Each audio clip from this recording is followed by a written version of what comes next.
Voltando, só estou esperando entrar aqui todo mundo.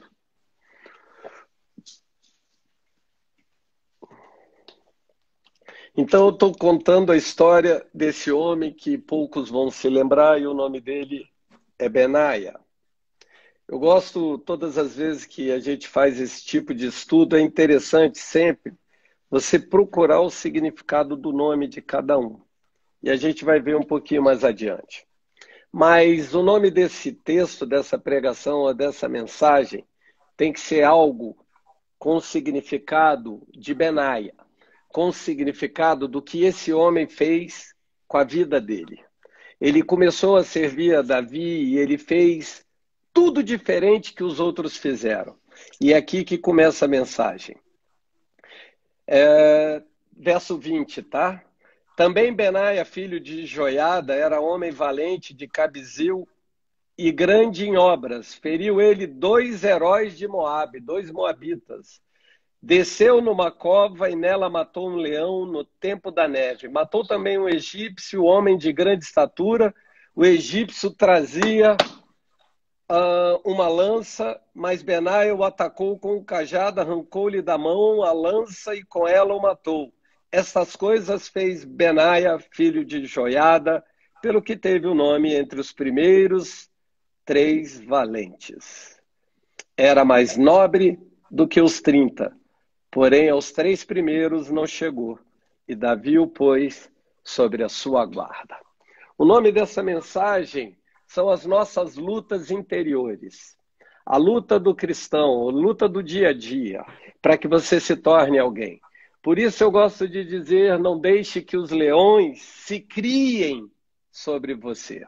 O que acontece é que, quando eu estou contando a história desse homem, é que ele vai falar em uma luta interior. E todas as vezes que eu estou falando de uma luta interior, estou falando de uma luta comigo mesmo, igual certo dia eu falei que o meu filho Davi pregou para mim que Davi teve a sua maior luta quando ele poderia ter matado Saul e não matou.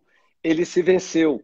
E todas as vezes que você falar de luta, você tem que falar de domínio de coração. Provérbios 4:23 vai falar sobre tudo que deve guardar, guarda o seu coração, porque dele procede as fontes da vida. Guardar o seu coração é o primeiro princípio para que você vença os seus leões, os seus inimigos interiores. Guardar o coração significa dizer que seu coração não é um lixo, ao contrário, ele é um cofre, porque aonde está o teu coração, ali estará também o teu tesouro.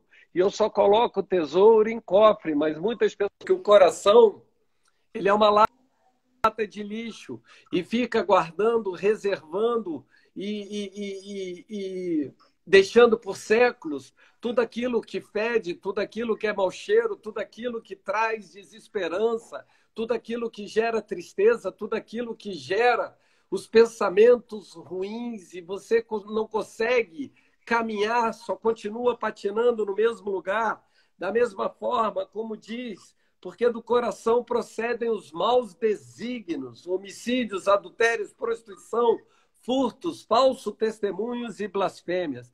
Lá no Salmo 73, no verso 21, também vai dizer, quando o coração se me amargou e as entranhas se me comoveram. Davi está dizendo que o coração se amargura. Quando eu falo dos seus leões, eu estou falando que você precisa cuidar do seu coração como se fosse o seu jardim. E um dos primeiros passos para você vencer a luta interior é cuidar do coração. E o segundo passo, eu gosto de trazer às vezes alguns caras gigantes, Mark Twain, ele dizia, todas as pessoas são como a lua, tem um lado escuro que não mostram para ninguém. Então, eu estou falando para você que existem coisas que estão ocultas, escondidas em você e que você ainda não trouxe à luz, você ainda não expôs. E se não trouxer à luz aquilo que está oculto, aquilo que está escondido, como haverá cura se a luz não entrou? E a luz dissipa as trevas. Existem pecados que precisam ser ditos. Por quê? Porque senão eles se tornam repetitivos na nossa vida. Por isso a palavra vai dizer: confesse o seu pecado a seu irmão, para que sejas curado. E se você quer um grande exemplo, é o Salmo 51. Eu não vou ler ele todo aqui, porque senão a gente vai ficar muito tempo e a mensagem é relativamente grande. Eu quero ser mais rápido hoje. Mas lá o Salmo 51, a perícope do Salmo, diz assim: confissão e arrependimento. Era Davi contando acerca do momento em que ele não foi para a guerra. Ele ficou em casa, ficou no palácio e ele viu então uma mulher. E foi ali que começou a história trágica de Davi. Por quê? Porque ele não foi para a guerra.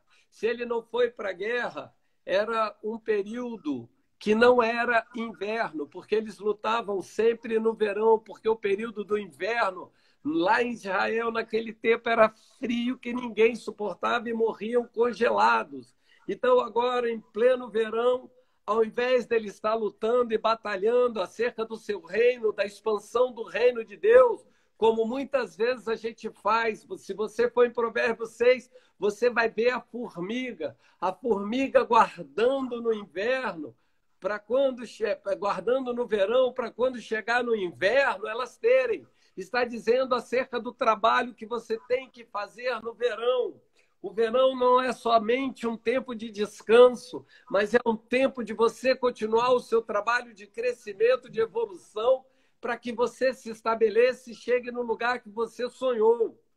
Então, Davi confessa no Salmo 51, e ele começa dizendo assim: compadece-te de mim, ó Deus, segundo a tua benignidade, segundo a multidão das tuas misericórdias. Apaga as minhas transgressões, lava-me completamente da minha iniquidade, purifica-me do meu pecado. Moral da história: ele estava assim, desnudo diante de Deus, e todo o texto vai falar a mesma coisa. Ele estava desnudo diante de Deus e pedindo para Deus que Deus o lavasse, que Deus o limpasse, para que aquilo que haveria de suceder, o que estava sucedendo, parasse e exterminasse, e acabasse com aquilo tudo. Porque para ele, pior do que tudo, era Deus tirar o espírito dele. Por isso ele diz: Deus, tudo menos não retire de mim o teu espírito. E tem um momento nesse texto que ele vai falar que Deus deveria devolver para ele a alegria da salvação. Meu Deus. Então ele estava completamente arrependido. Quando você diz que Davi é o homem segundo o coração de Deus, você sabe o que eu entendo, Dandan? O único homem segundo o coração de Deus que eu conheço é Jesus. Começa daí. Mas por que Deus haveria de falar que ele era o homem segundo o coração de Deus? Que apesar dos erros dele, Deus não te vê pelos seus erros, mas Deus te vê pelos seus acertos. A propósito, Davi ouviu de Deus que ele era o homem segundo o coração de Deus. Mas eu entendo que Davi não via dessa forma que ele era o homem segundo o coração de Deus. Tanto é que ele fazia essas orações de arrependimento continuado. Ele estava sempre em profundo arrependimento, reconhecia o seu pecado, levantava e mandava e ia para a vida. Então eu entendi que Davi recebeu essa palavra como se fosse uma profecia na vida dele. O homem segundo o meu coração. Então Davi perseguiu a vida inteira ser o homem segundo o coração de Deus. Percebe que lindo isso? Seguia aquilo que ele ouviu de Deus. Você é o homem segundo o meu coração. Mas não é assim que eu me vejo, portanto, eu vou perseguir isso como se isso fosse para mim o meu destino. E Davi lutou dessa forma a vida inteira. Não existia ninguém que se arrependia como ele. Ele era instantâneo no arrependimento. Por quê? Porque ele nunca se fingiu, virou uma caricatura. Porque a primeira vez que ele tentou fazer uma caricatura, ele foi desmascarado por Natã. Natã era o profeta e era o sacerdote da época. Natã, então, chega para ele e diz: Senhor, preciso falar contigo acerca de uma questão que aconteceu. Diga, Natã. Certa feita, um senhor, dono de muitas terras, muitas, Tinha muitas, muitas ovelhas, muitas ovelhas, muitas. E havia um outro senhor, um vizinho, que só tinha uma ovelhinha e pouca terra. E o que aconteceu, Natan? Esse, então, poderoso, foi lá e tomou a única ovelhinha que ele tinha. Sério, Natan? Verdade, Senhor. O que devo eu, então, recomendar para esse homem? Mate-o. Pois é, rei. Eu estou contando a tua história. És tu. És tu.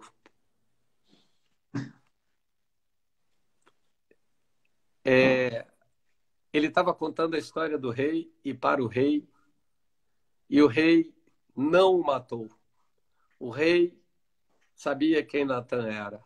Natan era apaixonado pelo rei, e Natan sabia que o rei iria se corrigir diante de Deus. E o pior disso tudo, ela está grávida. E Deus manda eu te dizer que esse menino vai morrer. Pô, tá bom, né, Natan? Pelo amor de Deus, me traz uma boa nova, uma notícia boa. E aí acontece como foi dito, o menino morre, ele tira as vestes de rei, veste sua roupa de saco, coloca cinza na cabeça, significando arrependimento, tristeza e luto. Então, ele volta para casa depois de 7 dias no deserto, vira para os seus soldados, os seus capatazes, e pergunta: e o meu filho? Ele morreu. Sabe o que ele fez, Dandan? Hum?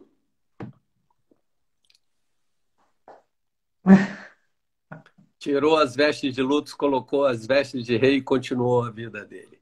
O que eu venho dizer para você nessa madrugada, não importa o que você fez, não importa a sua vida pregressa, importa o que você faz hoje, importa o seu coração, importa o seu arrependimento, importa a confirmação disso tudo na sua vida, porque o que está te esperando são vestes de reis e não vestes de luto ou de cinzas na cabeça representando o seu arrependimento. Todos os dias precisamos nos arrepender, não precisam ser pecados enormes nessa intensidade como eu estou colocando.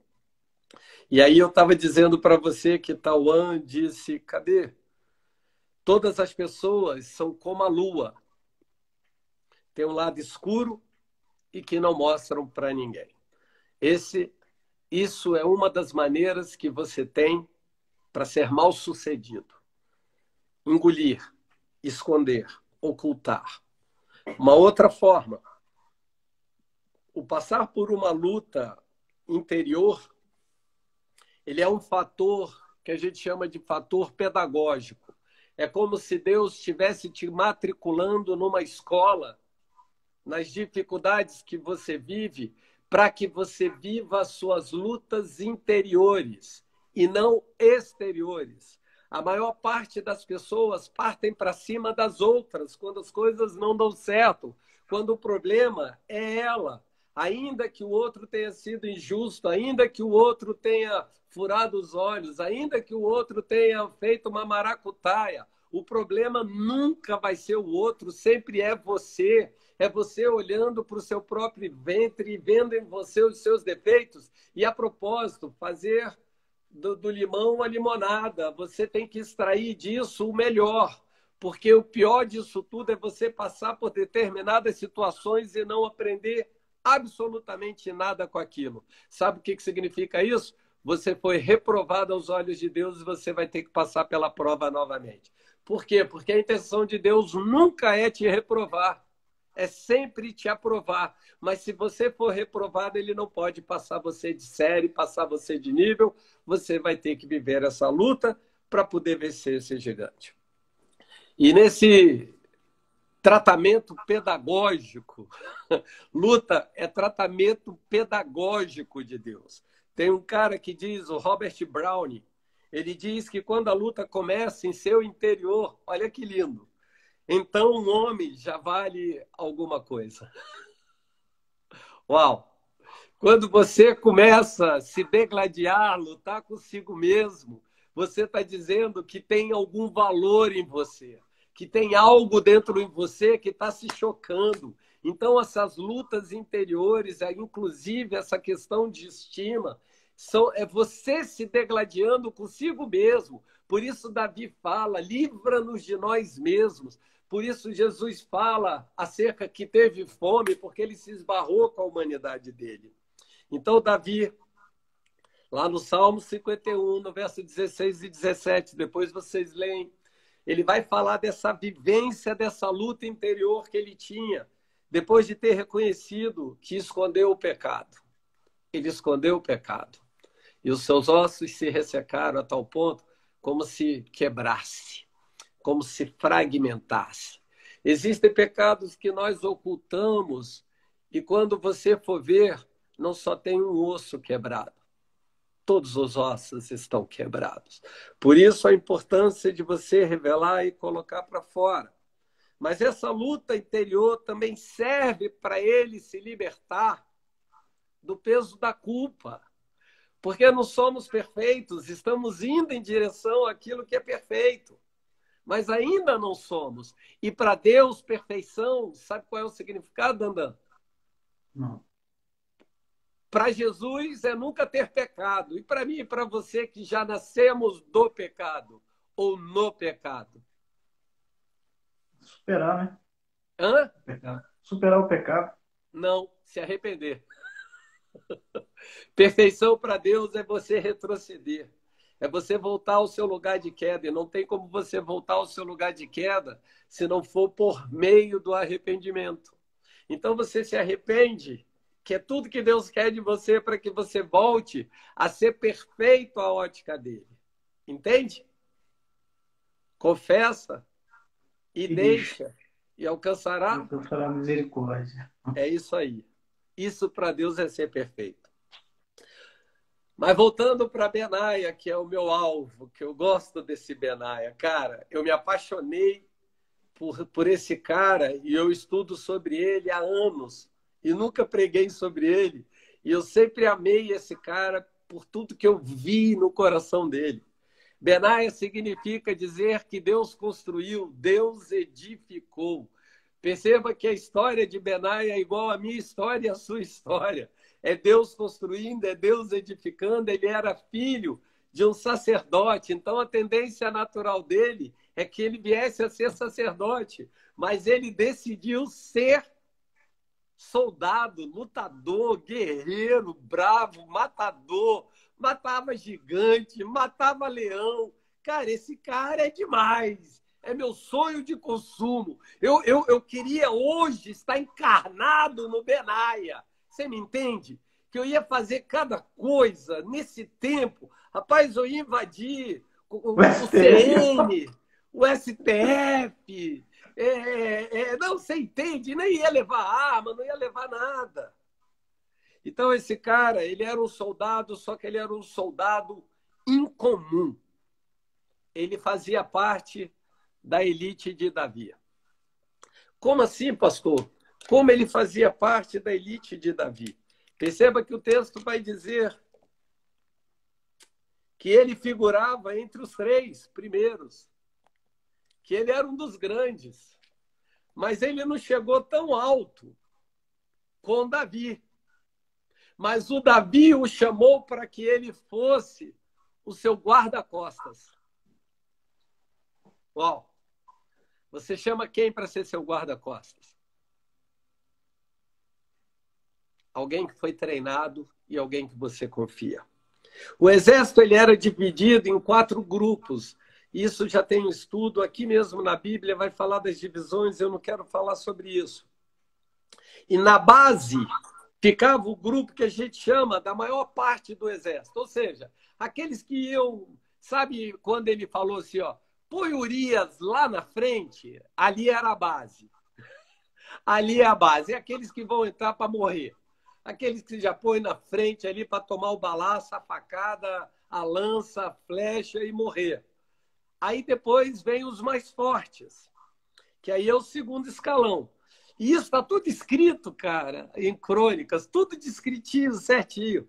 E depois vem o segundo escalão, que aí é onde entra Benaia, nesse caso. Dentre os 3 soldados mais importantes, soldados, não generais, estava Benaia. Era Abissai, era um, e Benai era o outro, e tem um outro que não tem o nome aqui na Bíblia. Mas vamos continuar.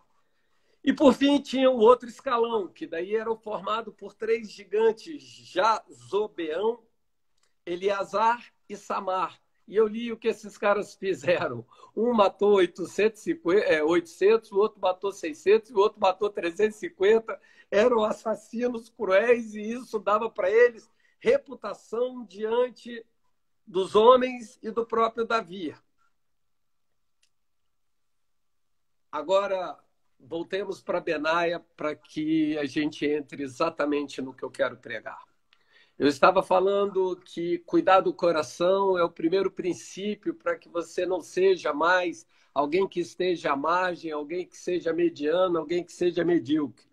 Porque é do teu coração que procedem as fontes da vida, mas também procede as fontes do mal, da morte, porque a boca fala daquilo que o coração está cheio. Por isso eu disse no início que o seu coração é um tesouro, é um cofre. Tem tesouro, não tem lixo. Então, cuidado com o que você fala, porque Deus está levando a sério. E essas batalhas exteriores, naquele momento, escuta bem o que eu disse. No verso 20, também Benaia, filho de Joiada, ele era valente. Feriu ele 2 heróis de Moabe, desceu numa cova de leão no tempo da neve. Sabe o que significa no tempo da neve? Que era tempo de inverno, e no tempo de inverno, como os soldados ficavam muito tempo longe da família, era um tempo para ele estar dentro de casa. Mas esse homem tinha algo diferente. Enquanto todos estavam dentro de suas casas, ele estava matando um leão. Ele estava matando o leão. Pode ser que esse leão tivesse tentado comer os seus animais e assim fazer com que eles tivessem prejuízo financeiro. Poderia ser que esses leões estivessem ameaçando a família dele, mas a grande verdade é que a Bíblia está dizendo que ele desce numa cova para matar um leão. E era tempo de inverno, que era um tempo que ele tinha que estar em casa e não na luta. Perceba que esse cara tinha um espírito de lutador e não importava a estação. O que eu estou querendo te dizer é que não importa a estação que você está vivendo, não importa a estação do que você sente a teu próprio respeito, não importa as tuas fraquezas, não importa os teus fracassos, eu estou te dizendo que Jesus, que Deus te chamou como um verdadeiro valente, como valente do Senhor, mais do que valente de Davi.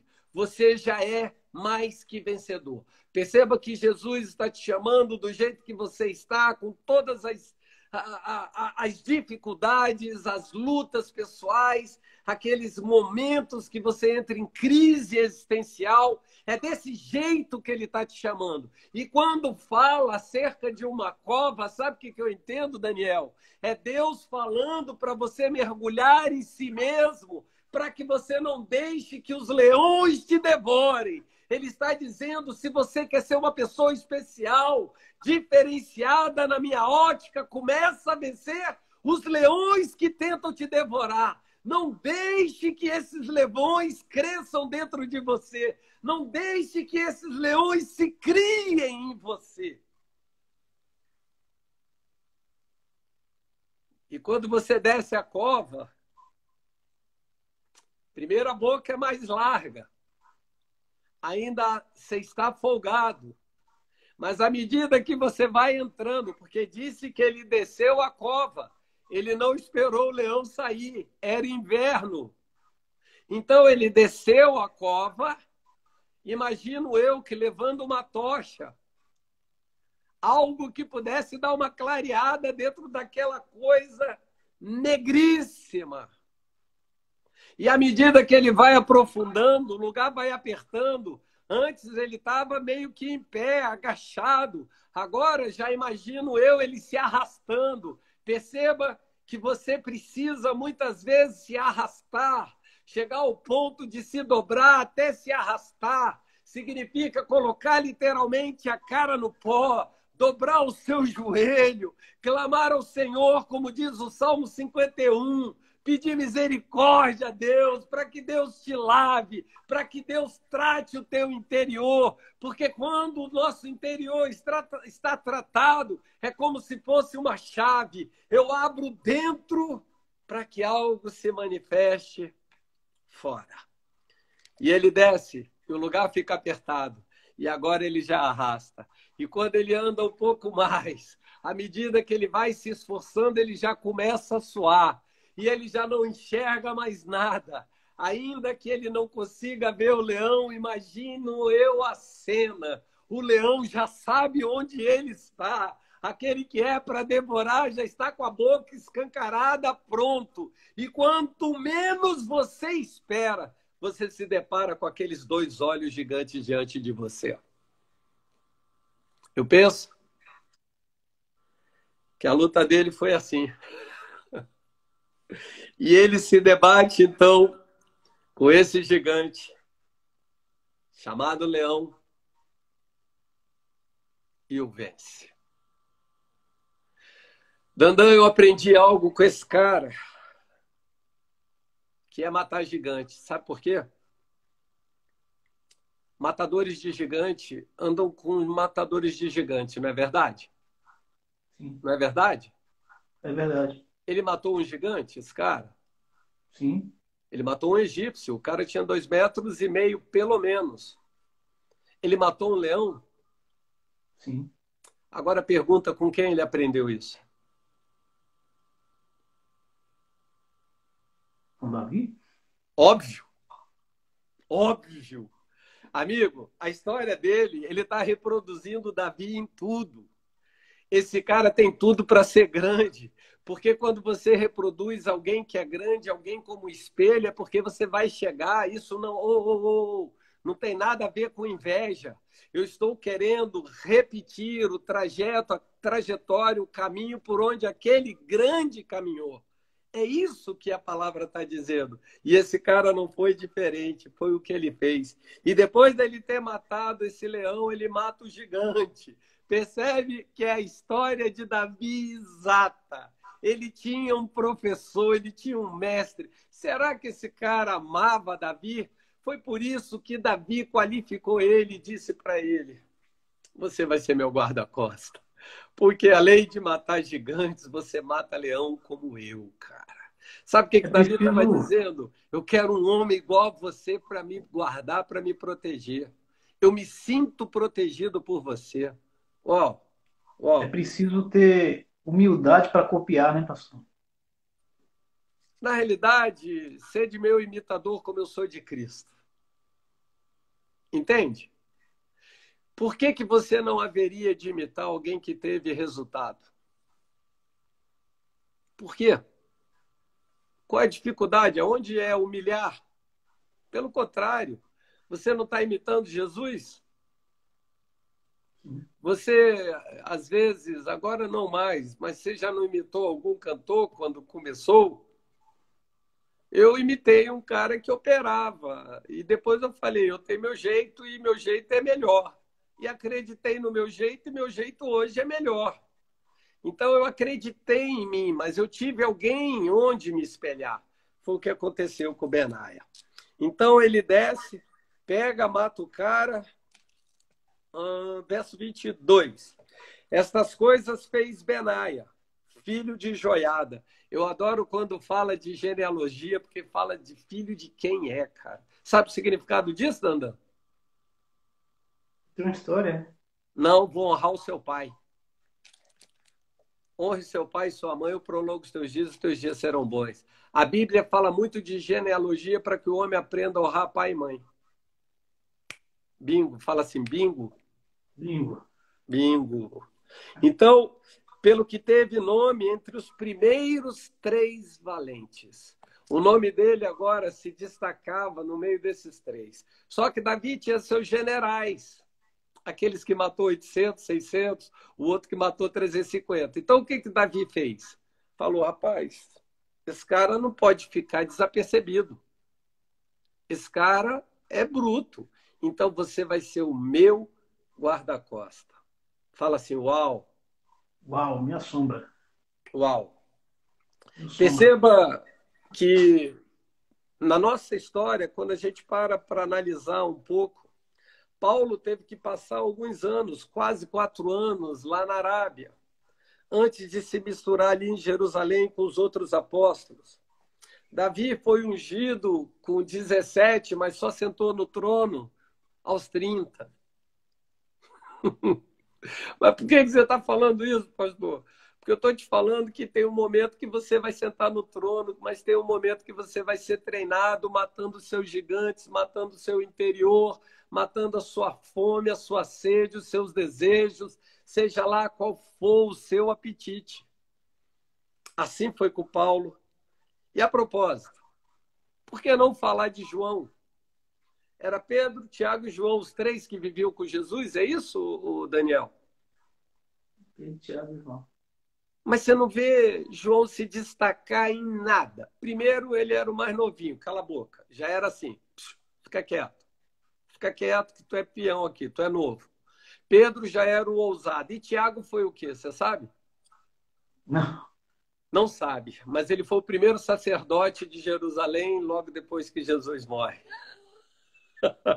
Ele que mandou os caras calarem a boca. Cala a boca, todo mundo. Apóstolos, cala a boca. Vai ser desse jeito. Você vai para o gentil, você vai para o judeu, e você só avisa o gentil para não comer carne sufocada, não ter sexo ilícito e pronto. É desse jeito. Encerrou o assunto aqui. Perceba a altura do cara. Mas a grande verdade é que nesse tempo, João estava vivendo o inverno dele. Porque no início ele mandou cair fogo do céu, lembra? Ele era chamado de Irmãos Trovão. Então ele era um cara extremamente sanguíneo. Mas quando você vai para 1 João, ele já chama você de filhinhos. Já um cara transformado. E porque ele já era um cara transformado, Deus para ele deu uma oportunidade ímpar de entrar na glória e de escrever acerca de tudo que ele viu, ainda estando vivo. Perceba que todo mundo tem o seu período de inverno. O seu período de inverno é o período que você está em casa. Seu período de verão é o seu período de passeio, é o seu período de trabalho, é o seu período... Então, eu entendo que sempre há uma continuidade, independente da estação que você esteja vivendo. E para fechar, agora é para fechar. Ele desce à cova como um leão no coração da terra. Que coisa! Ele está mergulhando nele, né? A sensação é essa. Ele mergulhando em si mesmo. Eu acho isso lindo. Quantas vezes você já parou para mergulhar em si mesmo? Vou dar só um segundo para você pensar. Um bocado de vez. Cada canção é um mergulho. Aí é em Deus, né? Em você. Eu quero saber em você. A música, a canção fala com a gente também. Não falei que Um é também. Não. pedacinho da nossa história. Sabe quando você cala a boca, quando você diz assim, estou pertinho dele, mas ele está em silêncio e eu também? Nesse nível, aonde você só está falando em espírito com ele, abrindo seu coração e dizendo para ele quem você é. Ou pelo menos como você se enxerga. Isso é ser honesto com Deus. Então nós precisamos, em definitivo, enfrentarmos os nossos adversários interiores, escancarando essas feras e esses monstros que tem dentro da gente. Eu tenho cada monstro, cara, que eu não posso nem contar para vocês. As nossas necessidades, os nossos medos, pecados, tudo isso tem que ser exposto. A impulsividade, a indisciplina. Tem tanta gente indisciplinada. Jesus era tão disciplinado, a preguiça. Nossa, coisa que me cansa é gente preguiçosa. A inveja, tantas coisas para a gente lutar para que nós possamos sair melhor do outro lado do túnel. Portanto, fechando, não fuja dos seus leões, não deixe para lá como muitos fazem. As pessoas vão largando os seus leões, sabe o que vai acontecendo? Os leões vão sendo alimentados e eles vão ficando maiores. Porque você abandonou. Você desistiu da tua caça. Davi disse que ele perseguiu os inimigos dele até dar cabo de todos eles. Se você parar de perseguir os seus leões começam a te perseguir. E agora, o resultado dessa luta que é interessante. Quando você mata o leão e você deixa a cova, você já não é mais quem você era. Benaia desceu, matou o leão e voltou outro homem. Agora ele está capacitado, ele pode se tornar um general e comandante da nação. O que você está falando, pastor? Se você for lá em 1 Reis 2,35, você vai ver quem ele se tornou. Ele se torna agora o general da nação. Como foi isso, pastor? Que foi aquele momento que eu falei, para aqui na consagração de Salomão. Salomão agora estava para ser consagrado, mas Adonias havia se autoconsagrado, auto-intitulado rei. Sabe o que Salomão falou para Benaia? Sabe, Dandão? Dá um fim nele? Não. Mate-o. Olha aí. Quem mata leão, quem mata gigante, mata o inimigo do seu rei. Ele não pensou duas vezes, foi lá e deu um fim a Adonias. Moral da história. Quem foi o rei? Salomão. Mas ele ainda não tinha o posto que Deus havia separado para Benaia. Salomão é o rei, mas ele ainda não tem o posto. E agora ele recebe uma segunda palavra. Sabe qual? Sabe Joabe? Aquele que foi um dos generais do meu pai? Aquele que ficava com meu pai, mas foi, sabe? Foi ele que matou meu irmão, né? Eu penso que passou isso na cabeça dele, mas não diz o texto. Vai lá e mate-o. E sepulte-o. Sabe onde ele sepultou o cara? No quintal da casa do cara. E agora ele se tornou o general de todo o exército de Israel. Matar os seus leões te credencia a chegar em lugares mais altos. Matar os seus leões, os seus instintos mais primitivos, te prepara para grandes negócios, porque tem um projeto de Deus a seu respeito e tem algo para se manifestar que ainda não se manifestou, porque muitas vezes você fugiu de descer a essa cova. Esse tempo de Covid, esse tempo de buscar a Deus, esse é o tempo do inverno. Eu vou repetir, que eu acho que você não entendeu. Se você está preso dentro de casa, essa palavra é para esse tempo. Se você está preso dentro de casa, é porque é o tempo do inverno. E é no tempo do inverno que eu deveria estar dentro de casa, mas eu saí para matar os meus leões, para destruir aquilo que quer me destruir, para que eu tenha e viva por fé e não por vista, para que eu continue meu processo de santificação, para que eu continue meu processo de edificação e de crescimento em Deus.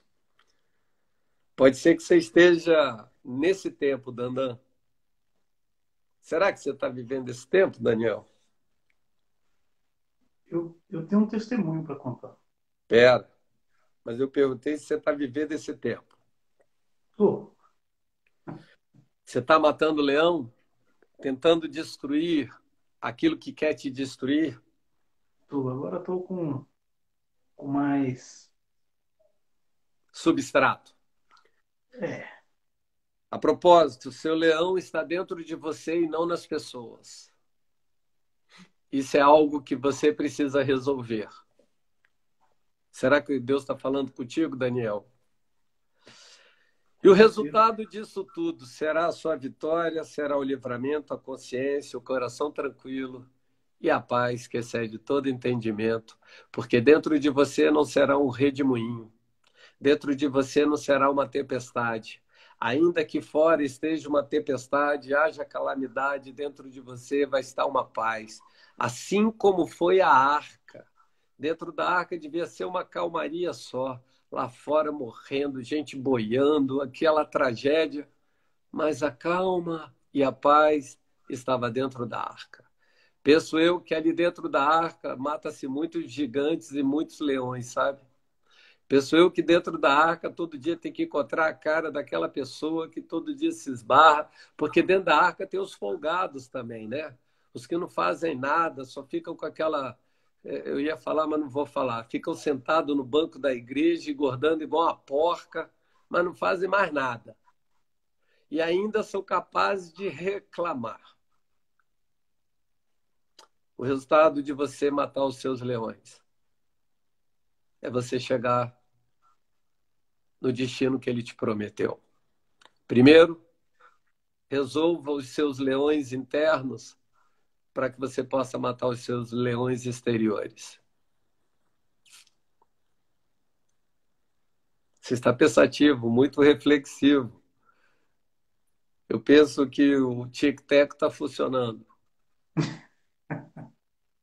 Seu nome é Benaia? Com certeza. Deus te edificou. Deus te construiu. A propósito, a palavra na Bíblia, marceneiro, carpinteiro, não é carpinteiro, é construtor. Deus é construtor. Ele não mexe só com madeira. Ele mexe com alvenaria, ele faz a pintura, ele dá tiros amassados, ele sabe, rapaz, resolver tudo, né? Ele conserta a perna de manco, aleja manco, ele faz tudo. Então, ele é um construtor. Quero profetizar na tua vida esse tempo, para que você entenda, você que tem chorado, se lamentado, entristecido, que é o tempo do inverno só. É o tempo de você matar as suas emoções, sacrificar a sua voz. É preferível muitas vezes calar quando eu não sei o que dizer. Como eu gosto de dizer, eu sou senhor do meu silêncio, mas sou escravo do que falo. Eu gosto de dizer que Jesus preferiu se calar na cruz para ouvir o que Deus tinha para dizer. Ele podia gritar injustiça, mas ele preferiu que Deus bradasse. Essa é uma noite de você refletir acerca do que estamos falando. Procure em você, como disse Davi, vê se há em mim algum caminho mau.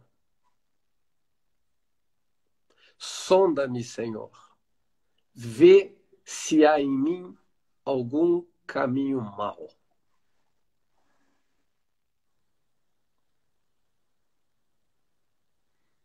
Você quer tocar, não? Você está só pensando na mensagem.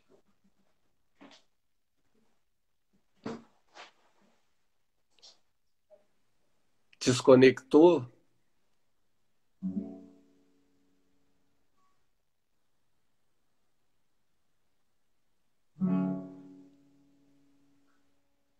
Pai, em nome de Jesus Cristo, queremos ser melhores, queremos ser maiores, queremos fazer como o nosso Senhor fez. Foi para um deserto e saiu do deserto no poder do Espírito Santo. Ele entrou de um jeito e saiu de outro. Ele calou todas as vozes. Como diz Paulo, são muitas vozes que falam e todas elas com sentido. Queremos calar as vozes, Senhor. As vozes que depõem contra aquilo que nós haveremos de ser ou contra aquilo que já alcançamos ser. As vozes que dizem que não conquistaremos, que não chegaremos, mas nós somos esses valentes. Um dia marginalizado, mas hoje aclamados pelo céu. Quem define todas as coisas na terra não é o homem. É o Senhor quem tem a chave. É o Senhor quem endurece e quem amolece os corações. É o Senhor quem visita. É o Senhor quem batiza. É o Senhor quem liberta. É o Senhor quem perdoa. É o Senhor quem cura. É o Senhor quem trata. Estamos aqui, Senhor. Estamos nos despindo diante do Senhor. Queremos colocar nossa pequeneza, nossas fraquezas, mas acima de tudo, queremos dizer que só o Senhor o é. Só o Senhor. Temos como objetivo de vida seguir o que o Senhor fez e fazer o que o Senhor fez. Temos como objetivo de vida nos tornarmos generais de muitos. Por isso, o Senhor nos capacita, nos ajuda, nos dê a estratégia, a instrução, ajuda-nos nos calar.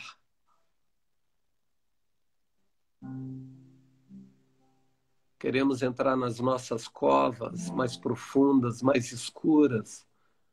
Não queremos ter medo, porque ainda que andemos no vale da sombra da morte, não temeremos mal algum, porque o Senhor é conosco. Não temeremos. Que a unção que estava sobre Benaia, que eu creio que era a unção de Davi, porque era este quem o guardava, seja derramada sobre o teu povo, sobre a minha cabeça.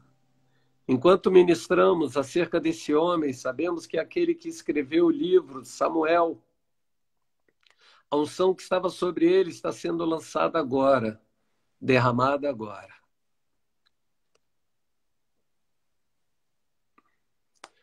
Se mostra, nos visita, nos dê oportunidade de fazermos diferente. Por isso, como temos dito toda madrugada, que o dia de amanhã nos revele a sua graça e o seu favor. Que dia de amanhã tenhamos boas notícias, mais boas notícias. Queremos notícias maiores. Queremos saber, Deus, de como estamos contigo. Nos revele acerca da nossa relação, do nosso relacionamento. Eu abençoo o seu povo, em nome de Jesus.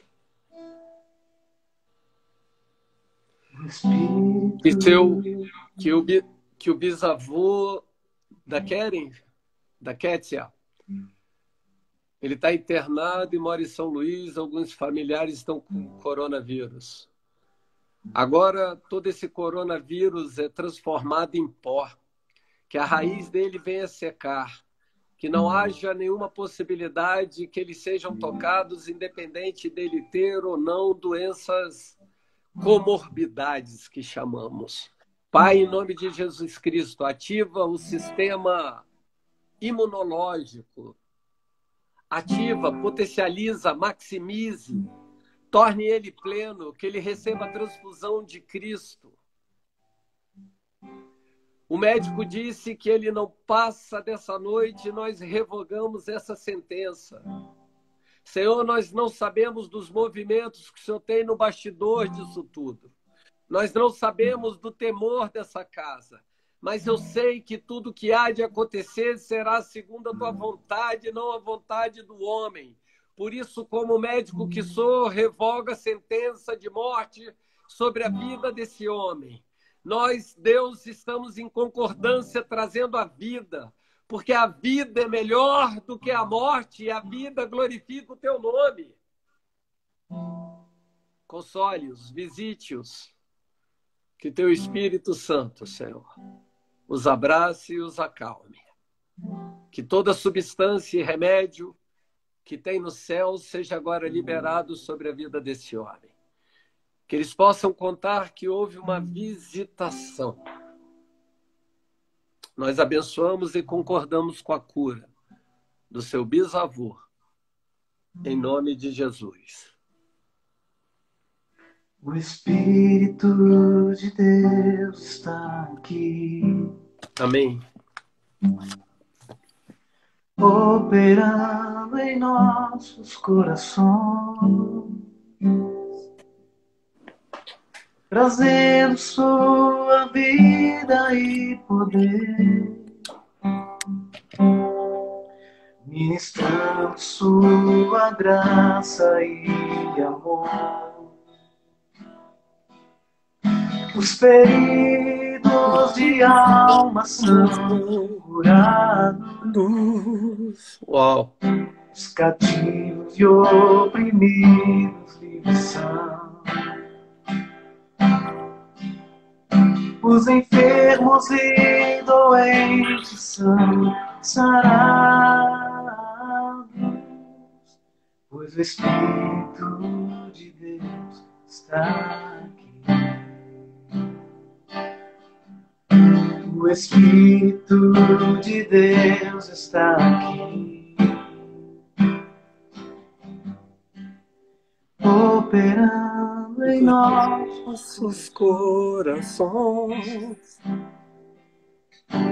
trazendo sua vida e poder, ministrando sua graça e amor. Amém. Os feridos de alma são curados, os cativos e oprimidos livres são. Os enfermos e doentes são sarados, pois o Espírito de Deus está aqui. Que haja uma visitação nessa madrugada como ainda não tivemos. Que você ouça o vento, o sopro do Espírito. Que você venha contar amanhã que você ouviu como se Deus estivesse falando literalmente com você e não de uma forma subjetiva, mas de uma forma direta. Que seja Deus com uma palavra rema ao seu coração. Que você possa realmente sentir o frescor e o tempo do refrigério sendo manifesto na tua vida. Que há um tempo de refrigério e esse tempo de refrigério ele vem da presença do Senhor. Que o Senhor venha visitar, trazendo paz, conforto, justiça e juízo para todo aquele que tem feito mal a esses homens. Que haja, Deus, uma visitação nesse hospital. Que esse hospital seja avivado. Que as pessoas que estejam internadas naquele quarto recebam agora uma visitação, uma revoada de anjos. Anjos subindo e anjos descendo. Anjos ministradores, anjos poderosos em palavras. Como diz o Salmo 103, verso 20. Anjos poderosos esperando uma palavra. E nós liberamos essa palavra de cura sobre todos aqueles que estão ali. Que essa visitação, Senhor, seja agora, seja para hoje. E seja algo, Senhor Deus, para um testemunho, para o louvor da Tua glória. Nós oramos assim e concordamos em nome de Jesus. Deus abençoe, filhos, filhas. Uma ótima noite. Luiz Cláudio, não te respondi que eu estava preparando o texto, não tinha ainda preparado. Deus abençoe. Amanhã estamos juntos, amigo. Obrigado, Dandan. Tu tem crescido, avançado, e isso tem enchido meu coração de alegria. Você já não é mais o mesmo, Dandan. Você já não é mais o mesmo. Eu percebo. Você que se vê todo dia, parece que você não nota, né? Mas eu que estou de fora, sei que você já não é mais o mesmo homem. E se você já não é mais o mesmo homem, é porque você está se credenciando a ir para um lugar mais alto. Uma posição melhor. Deus abençoe vocês todos. Sinábia, Claudinha. Claudinha, recebe um beijo no seu coração. Que Deus tire todo o peso, toda angústia, toda forma do inimigo tentar te acusar. Eu repreendo todas as vozes ao teu ouvido, todas as vozes que tentam depor e jogar culpa. A culpa já foi lançada sobre aquele que é o acusador, e o acusador já se encontra no lago de fogo e enxofre. Sobre você, Claudinha, só tem graça e tem favor. E a paz que excede todo entendimento tome você, embale você nessa madrugada, para que você tenha o sono do justo. Sinábia, que você seja tocada de uma forma como você não foi ainda. Que haja uma visitação sobre você e que aquele lugar esteja cheio de anjos. Anjos com asas, como se fosse uma espécie de um ventilador, trazendo realmente esse refrigério para a tua alma. Visitação. Essa é a palavra que está no meu coração. Não perderemos o tempo da visitação. Deus abençoe. Uma ótima madrugada. Estamos aqui amanhã na mesma hora, Dandan. Deus abençoe. Dorme bem, dorme em paz. Que Deus guarde a Mel, que Deus guarde Norbélia. Que Norbélia receba a promoção dela por ser aquela mulher que preparou, que separou e cedeu você por esses dias. Deus abençoe. Uma ótima madrugada. Beijo no coração.